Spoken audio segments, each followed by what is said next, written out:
অনেক বড় বড় ব্যক্তিবর্গকে দেখা যায় যে তারা মুসাফাহাকে বেয়াদবি মনে করেন। তাদের সাথে কেউ মুসাফাহা করার জন্য হাত বাড়ালে তারা রাগান্বিত হন বা হাত মিলাতে চান না। আমি আমার জীবনে যত উস্তাদ পেয়েছি সবার সাথেই আমি কম বেশি মুসাফাহা করেছি। কোনো উস্তাদকে আমি কখনো বিরক্ত হতে পাই নাই, বরং উস্তাদরা খুশি হয়ে, আমি এখনো আমার যেসব উস্তাদদের সাথে সাক্ষাৎ করি আমি চাই যদি কদমবুসি করতে, কিন্তু উস্তাদরা আগে হাত বাড়িয়ে দেন। এটাই স্বাভাবিক হওয়ার কথা। পশ্চিমা সংস্কৃতির দিকে তাকালে আমরা দেখতে পাই তারা এক হাতে মুসাফা করে, মানে হ্যান্ডশেক করে, তার সাথে হাতকে আবার ঝাঁকুনি দেয়, একটা নাড়া তরঙ্গ তৈরি করে। তো অনেক ভাইকে দেখা যায় তারা এক হাতে মুসাফা করাকে সুন্নাহ এটা প্রমাণ করার জন্য দিন রাত কষ্ট করে যাচ্ছেন। আসসালামু আলাইকুম ওয়া রাহমাতুল্লাহ। আলহামদুলিল্লাহ আলহামদুলিল্লাহি কাফা ওয়া সালামুন আলা ইবাদিহিল্লাযিনা ইসতাফা, আম্মা বা'দ, ফাউযু বিল্লাহি মিনাশ শাইতানির রাজীম, বিসমিল্লাহির রহমানির রহিম। মুকিতিয়া কমপ্লেক্স থেকে প্রশ্ন উত্তর পর্বে আপনাদেরকে জানাই স্বাগতম। আমাদের কাছে এক ভাই প্রশ্ন করেছেন যে মুসাফাহার গুরুত্ব সম্পর্কে আলোচনা করার জন্য। তিনি বলেছেন অনেক বড় বড় ব্যক্তিবর্গকে দেখা যায় যে তারা মুসাফাহাকে বেয়াদবি মনে করেন। তাদের সাথে কেউ মুসাফাহা করার জন্য হাত বাড়ালে তারা রাগান্বিত হন বা হাত মিলাতে চান না। আসলে এই বিষয়ে আমরা বলবো যে মুসাফাহা তো আল্লাহ রাসূল সাল্লাল্লাহু আলাইহি ওয়াসাল্লামের সুন্নাহ। আল্লাহ রাসূল সাল্লাল্লাহু আলাইহি ওয়াসাল্লাম নিজে সাহাবায়ে কেরামের সাথে মুসাফাহা করেছেন। সাহাবারা ছিলেন আল্লাহ রাসূলের ছাত্রতুল্য। সুতরাং আল্লাহ রাসূল সাল্লাল্লাহু আলাইহি ওয়াসাল্লাম যদি সাহাবায়ে কেরামের সাথে মুসাফাহা করে থাকেন, তাহলে আমাদের সেখানে মুসাফাহা করতে অনাগ্রহ দেখানোর কোনো সুযোগ নাই, বরং এটা আল্লাহ রাসূলের গুরুত্বপূর্ণ একটি সুন্নাহ। আল্লাহ রাসূল সাল্লাল্লাহু আলাইহি ওয়াসাল্লাম হাদিসে পাকের মধ্যে বহু ফজিলত বলেছেন এই মুসাফাহার। আমরা দুই একটা ফজিলত যদি আপনাদেরকে বলি, ইমাম মালিক রাহমাতুল্লাহ আলাইহি তার মুয়াত্তা কিতাবের মধ্যে একখানা হাদিস নকল করেছেন এইভাবে যে আল্লাহ রাসূল সাল্লাল্লাহু আলাইহি ওয়াসাল্লাম বলেন, তাসাফাহু ইয়াযহাবিল গিল্লু, তোমরা পরস্পর মুসাফাহা করো তাহলে তোমাদের ভিতর থেকে প্রতিহিংসা দূর হয়ে যাবে। তাহাদাউ তাহাব্বু, পরস্পর হাদিয়া বিতরণ করো, এতে মহব্বত ভালোবাসা বৃদ্ধি পাবে। ওয়া তাযহাবিশ শাহনা, তোমাদের থেকে হিংসা বিদ্বেষ এগুলা দূর হয়ে যাবে। তো এই হাদিস থেকে আমরা স্পষ্ট জানলাম যে পরস্পর মুসাফাহা করলে অন্তর থেকে হিংসা বিদ্বেষ দূর হয়ে যায়। তাছাড়া সুনান তিরমিজি এবং আবু দাউদ শরীফের মধ্যে এসেছে আল্লাহ রাসূল সাল্লাল্লাহু আলাইহি ওয়াসাল্লাম বলেছেন, মা মিন মুসলিমাইনি ইয়ালতাকিয়ানি ফায়াতাসাফাহানি ইল্লা গুফিরা লাহুমা। দুইজন মুসলমান যদি সাক্ষাৎ হয় আর তারা সাক্ষাতে একে অপরের সাথে মুসাফাহা করে, তাহলে তারা পরস্পর বিচ্ছিন্ন হওয়ার আগেই আল্লাহ তাদেরকে মাফ করে দেন। সুবহানাল্লাহ। মুসাফাহার মাধ্যমে গুনাহ খাতা মাফ হয়। অন্য হাদিসে আল্লাহ রাসূল সাল্লাল্লাহু আলাইহি ওয়াসাল্লাম বলেছেন, ইজা ইলতাকাল মুসলিমানি ফাতাসাফাহা তাহাতাত আনহুমা যুনুবুহুমা। কোন মুসলমান যখন অপর মুসলমানের সাথে সাক্ষাৎ করে এবং পরস্পর মুসাফাহা করে, তাদের গুনাহ খাতা মাফ হয়ে যায়। কিভাবে? কামা ইয়াতাহাত্তু আনিশ শাজারাতিল ইয়াবিসাতি ওয়ারাকুহা, যেভাবে একটা গাছের শুকনো পাতাগুলা বাতাসে ঝরে পড়ে যায়, পরস্পর মুসাফাহার কারণে তার গুনাহ খাতাগুলা সেভাবে ঝরে পড়ে যায়। কত বড় একটি সওয়াবের আমল হচ্ছে এই মুসাফাহা করা, গুনাহ খাতা মাফ হয়ে যায়। তাছাড়া হাদিসের মধ্যে এটাও এসেছে যে মুসাফাহার সময় আল্লাহ পাক বান্দার দোয়া কবুল করেন। আল্লাহ রাসূল সাল্লাল্লাহু আলাইহি ওয়াসাল্লাম বলেছেন, মা মিন মুসলিমাইনিল তাকিয়া ফাআখাযা আহাদুহুমা বিয়াদি সাহিবিহি ইল্লা কানা হাক্কান আলাল্লাহি আন ইয়াহদুরা দুআআহুমা। যখন কোনো মুসলমান পরস্পর সাক্ষাৎ হয় এবং একজন আরেকজনের হাত ধরে মুসাফাহা করে, আল্লাহ পাকের উপর তখন হক হয়ে যায় যে তিনি তাদের দোয়া কবুল করবেন, তাদের দোয়া শুনবেন, তাদের দোয়ায় উপস্থিত হবেন, মানে তাদের দোয়াকে কবুল করে নেবেন। তাহলে মুসাফাহার সময় দোয়া কবুল হয়। আল্লাহ রাসূল সাল্লাল্লাহু আলাইহি ওয়াসাল্লাম মুসাফাহার সময় কি দোয়া করা উচিত সেই বিষয়ে হাদিসে পাকের মধ্যে বলেন, ইযা ইলতাকাল মুসলিমানি ফাতাসাফাহা ওয়া হামিদাল্লাহ আযজা ওয়া জাল্লা ওয়াস্তাগফারাহু গুফিরা লাহুমা। আল্লাহ রাসূল বলেন, দুইজন মুসলমান যখন সাক্ষাৎ করে, পরস্পর মুসাফাহা করে এবং আল্লাহর হামদ, আল্লাহর প্রশংসা বর্ণনা করে এবং তারা আল্লাহর কাছে যদি ক্ষমা চায়, আল্লাহ তাদেরকে ক্ষমা করে দেন। অর্থাৎ একজন আরেকজনের সাথে সাক্ষাৎ হলে নিশ্চয়ই কেমন আছেন এটা একজন আরেকজনকে জিজ্ঞেস করবেন, তখন তো সবাই আলহামদুলিল্লাহ বলবেন। সাক্ষাতে আলহামদুলিল্লাহ বলা এবং আল্লাহর কাছে মাফি চাওয়া, মুসাফাহার মাধ্যমে আল্লাহর কাছে মাফি চাওয়া, এর মাধ্যমে আল্লাহ গুনাহ খাতা মাফ করে দেন। তাহলে আমরা বুঝতে পারলাম এই হাদিস থেকে, আমরা যখন পরস্পর সাক্ষাৎ হবে একজন আরেকজনের জন্য মাফি চাইব, আল্লাহর কাছে ক্ষমা প্রার্থনা করে দোয়া করব। তো সালফে সালিহিন, আমাদের বুজুর্গানে দিনরা এই হাদিসের উপর আমল করতে গিয়ে আমাদেরকে একটি দোয়া শিক্ষা দিয়েছেন, যে দোয়াটা করলে আল্লাহ রাসূলের হাদিসের উপর আমল হয়ে যায়। তারা বলেছেন যখন মুসাফাহা করবে দুইজন ব্যক্তি তখন তারা দোয়া করবে ইয়াগফিরুল্লাহু লানা ওয়া লাকুম, আল্লাহ আমাদেরকেও মাফ করুন আপনাদেরকেও মাফ করুন, মানে আল্লাহ আমাকেও মাফ করুন আপনাকেও মাফ করুন। এইভাবে আমরা দেখতে পেলাম হাদিসে পাকের মধ্যে আল্লাহ রসুল বললেন মুসাফাহার মাধ্যমে হিংসা বিদ্বেষ দূর হয়, আল্লাহ তাআলা গুনাহ মাফ করে দেন, মুসাফাহার সময়ের দোয়াটা আল্লাহ কবুল করেন। তো এত ফজিলতপূর্ণ একটি আমলকে পরিত্যাগ করার কোনো কারণ থাকার কথা নয়। যে কেউ যদি আপনার দিকে হাত বাড়ায় অবশ্যই আপনি তার সাথে মুসাফাহা করবেন। তার সাথে সাথে আরেকটা বিষয় আলোচনা করা জরুরি যে মুসাফাহা করার পদ্ধতি কি।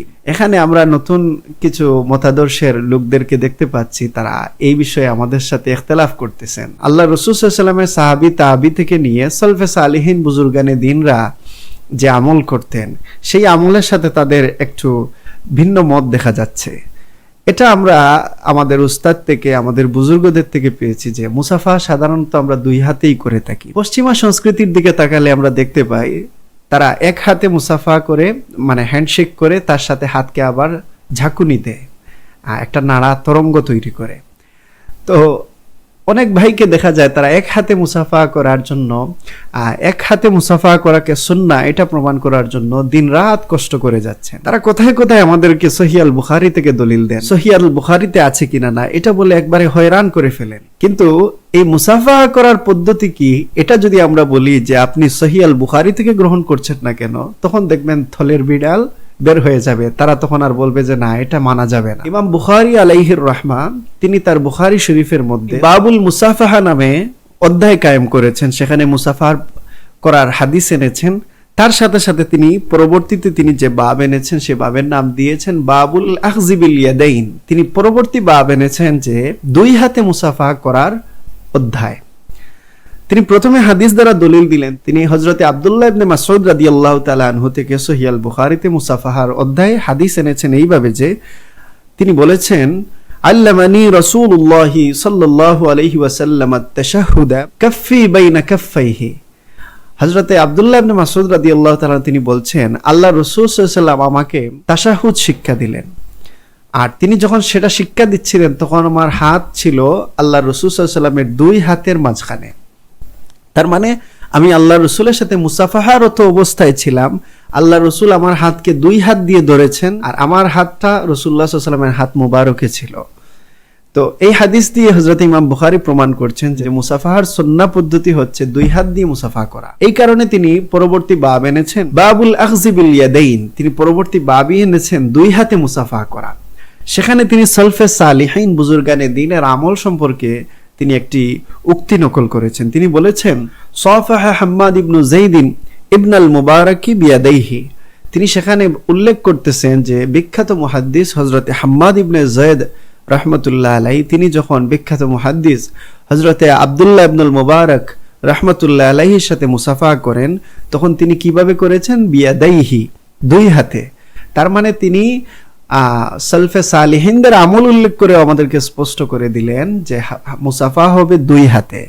তাছাড়া এটা তো আমরা স্পষ্ট বুঝতেছি যে আল্লাহ রাসূল সাল্লাল্লাহু আলাইহি ওয়াসাল্লাম সাহাবায়ে কেরামদেরকে যেভাবে শিখিয়েছেন সেটা তাবিরা শিখেছেন, এইভাবে ধারাবাহিক এটা আমাদের কাছে পৌঁছেছে। যত বুজুর্গানে দিনকে আমরা পেয়েছি বা আমাদের উস্তাদরা পেয়েছেন কাউকে এইভাবে পাওয়া যায় না এই পাশ্চাত্য সংস্কৃতির মতো এক হাতে মুসাফাহা করতে। সুতরাং এটা কখনো সুন্নাহ হতে পারে না।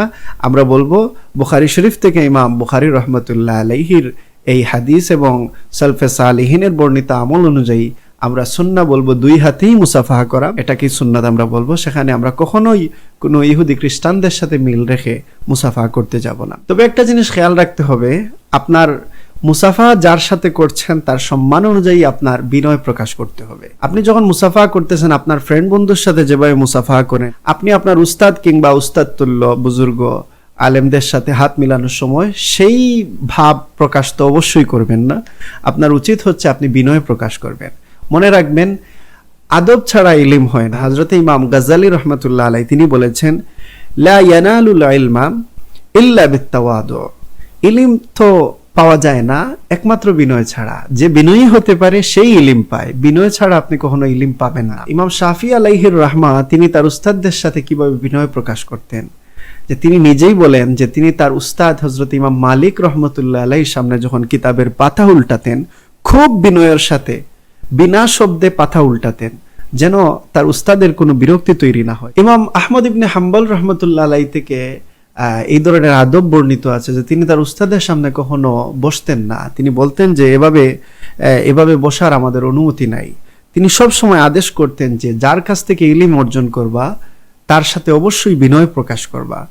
তো সালফে সালেহিন বুজুর্গানে দিন তাদের উস্তাদ বা উস্তাদ তুল্য ব্যক্তিদের সাথে যে বিনয় প্রদর্শন করতেন, আপনি আমিও যখন আমাদের উস্তাদ বা উস্তাদ তুল্য বুজুর্গদের সাথে হাত মিলাবো, মুসাফাহা করতে যাব, তখন আমাদের শরীরের মধ্যে সেই বিনয়টা ফুটিয়ে তোলার চেষ্টা করব, বিনয়ের সাথে হাত বাড়িয়ে দিব। আশা করি কোন উস্তাদ আপনার হাত ফিরিয়ে দিবেন না। আমি আমার জীবনে যত উস্তাদ পেয়েছি সবার সাথেই আমি কম বেশি মুসাফাহা করেছি।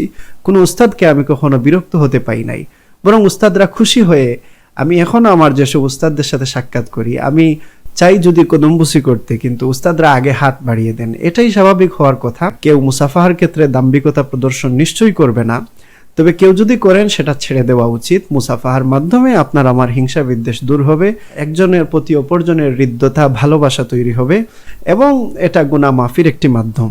সুতরাং মুসাফাহার সুন্নত আমলকে আমরা যেভাবে আঁকড়ে ধরবো, ঠিক তেমনি ভাবে উস্তাদদের সাথে বা উস্তাদ তুল্য বুজুর্গদের সাথে বিনয়ের প্রকাশ করা, বিনয়ের সাথে হাত বাড়ানো, এই বিষয়টা আমরা খেয়াল করব।